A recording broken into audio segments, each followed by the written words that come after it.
എല്ലാവർക്കും ഞാൻ മറ്റൊരു വീഡിയോയിലേക്ക് പ്രതീക്ഷയാണ്. ഇന്ന് ഞാൻ കുറച്ച് പാത്രങ്ങളൊക്കെ ആയിട്ടാണ് വന്നിരിക്കുന്നത്. എന്താണെന്ന് വെച്ചാൽ നമ്മുടെ കിളിക്കൂട്ടിൽ ഫുഡ് കൊടുക്കാൻ ഏത് പാത്രമാണ് നല്ലത്. ഒരുപാട് പേര് പ്ലാസ്റ്റിക് ചൈനക്കതിലെ കണ്ടെയ്നർ യൂസ് ചെയ്യുന്നുണ്ട്.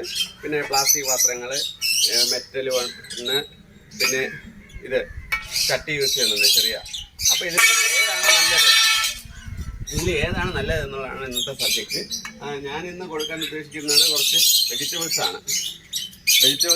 അപ്പോൾ ഇതിൽ ക്യാരറ്റ്, ബീട്രൂട്ട്, ബീൻസ്, സ്പ്രൗട്ട്സ് അങ്ങനെ എല്ലാം മിക്സ് ചെയ്തിട്ടുണ്ട്. പിന്നെ നോർമലായിട്ട് എഗ് ഫുഡൊക്കെ കൊടുക്കുന്നവരുണ്ട്. അങ്ങനെ പലതരത്തിലുള്ള ഫുഡ് കൊടുക്കുന്നുണ്ട്. അപ്പോൾ ഇത് ഏത് കൊടുത്താലും ഇതിൽ ഏത് പാത്രത്തിലാണ് കൊടുക്കുന്നത് ആണ് നല്ലത്. ബേർഡിന് ഏറ്റവും ഹെൽത്തി ആയിട്ടുള്ളത് ഏതിലാണ്. കാരണം സാധാരണ എല്ലാവരും പറയുന്നത് ബേർഡിന് ഫുഡ് വെച്ച് കഴിഞ്ഞാൽ ഒരു 4 മണിക്ക് ക്ലിയർ ചെയ്യണം, അല്ലെങ്കിൽ അതിൽ ഫംഗസ് ഉണ്ടാവും, അങ്ങനെ ബാക്ടീരിയൽ പ്രശ്നം ഉണ്ടാവും, ബേർഡിന് അസ്വസ്ഥതകളുണ്ടാവും, അങ്ങനെ ഒരുപാട് ഇത് പറയുന്നുണ്ട്. അപ്പോൾ നമ്മൾ ഇതിൽ ഏത് വെച്ച് കൊടുത്താലായിരിക്കും നല്ലത് എന്നാണ് നോക്കുന്നത്. അപ്പോൾ നമുക്ക് വീഡിയോയിലോട്ട് പോകാം.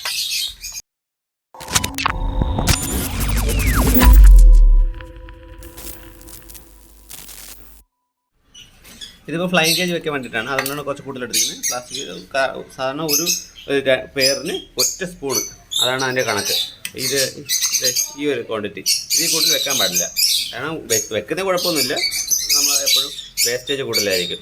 ഇതിപ്പോൾ ഒരു പേരിനാണ് ഞാൻ സെറ്റ് ചെയ്യുന്നത്. ഞാൻ നോർമലി കൊടുക്കുന്നത് ഈ മൺപാത്രങ്ങളിലാണ്. ഇതിപ്പോൾ നിങ്ങൾക്ക് കാണിച്ചു തരാൻ വേണ്ടിയിട്ടാണ്, ഒരു ഡെമോ പോലെ. ഇതിനി വൈകുന്നേരം, ഇതിപ്പോൾ രാവിലെയാണ്, ഇനി വൈകുന്നേരം ഞാൻ ഇത് കാണിച്ചു തരും ഇതിൻ്റെ അവസ്ഥ എന്താണെന്നുള്ളത്. ഇതിപ്പോൾ ഞാൻ എല്ലാം റെഡിയാക്കി കഴിഞ്ഞ് എല്ലാ കേജിലേക്കുള്ളതുണ്ട്. സാധാരണ ഞാൻ ഇതിലാണ് കൂടുതൽ. സോ ഞാൻ സീഡ് മിക്സ് വെച്ചിരിക്കുന്നത് കൂടി ഇങ്ങനെ ഒരു കണ്ടെയ്നറിലാണ്, കേട്ടോ, മൺചട്ടിയിലാണ്. സോ നമുക്ക് ഇതിനുള്ള വ്യത്യാസമാണ് മെയിനായിട്ട് ഞാനിത് കാണിച്ചു തരാൻ ഉദ്ദേശിക്കുന്നത്. നമുക്കിനി ബാക്കി വൈകുന്നേരത്തെ വീഡിയോ കൂടെ വെച്ച് കഴിഞ്ഞ് സംസാരിക്കാം. ഞാനിപ്പോൾ നോർമലായിട്ട് ചെയ്യുന്നത് സീഡ് മിക്സ് പോലെ ഇങ്ങനൊരു കണ്ടെയ്നറിലാണ് വെച്ച് കൊടുക്കുന്നത്. മൺചട്ടിയിൽ ഉണ്ടോ, എല്ലാ കൂട്ടിലും അങ്ങനെ തന്നെയാണ് ഞാൻ സെറ്റ് ചെയ്തിരിക്കുന്നത്.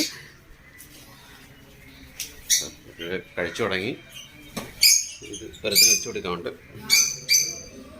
ഇവിടെ ഒരുത്തൻ ക്വാറന്റൈൻ ഇരിപ്പുണ്ട്, അവനാണിത്. ഗൈസ്, ഇപ്പോൾ ടൈം വൈകുന്നേരം 6:30 ഞാൻ എപ്പോഴും നമ്മൾ ഇയർലി ആയിട്ട് ക്ലിയർ ചെയ്യാൻ പറ്റിയെന്ന് വരില്ല. അപ്പോൾ അതിനുള്ള ഡിഫറൻസ് കാണിക്കാൻ വേണ്ടിയിട്ടാണ് ഞാൻ ലേറ്റായിട്ട് തന്നെ ക്ലീൻ ചെയ്യുന്നത്. അപ്പോൾ രാവിലെ വെച്ച് കൊടുത്തതാണ്. അപ്പോൾ ഇത് കണ്ടോ, ഇതിലൊരു വെറ്റ്നെസ് ഇപ്പോഴും ഉണ്ട്. എന്നുവെച്ചാൽ ഈ ടൈമിൽ ബേർഡിന് ഇതിപ്പോൾ അൺഹെൽത്തി ആണ്. ഈ ബേർഡ് ഇത് കഴിക്കാൻ പാടില്ല. ഇതിപ്പോൾ ഫുള്ള് ചെറിയൊരു വെറ്റ്നെസ് ഇപ്പോഴും ബാക്കി ഇപ്പോൾ ഉണ്ട്, കേട്ടോ. അതേസമയം ഇതിൽ നോക്കിയാൽ അറിയാൻ പറ്റും ഫുള്ള് ഡ്രൈ ആണ്. ഡ്രൈ ആകുമ്പോൾ ഇതിൽ തന്നെ ഇതാണുള്ള ബാക്ടീരിയസ് അങ്ങനത്തെ ഇതൊക്കെ വളരുന്നത് കുറവായിരിക്കും. ബേർഡിന് അധികം ദോഷങ്ങളൊന്നും വരുന്നില്ല. അപ്പോൾ അതാണ് അതിൻ്റെ മെയിനായിട്ടുള്ള വ്യത്യാസം എന്ന് പറയുന്നത്.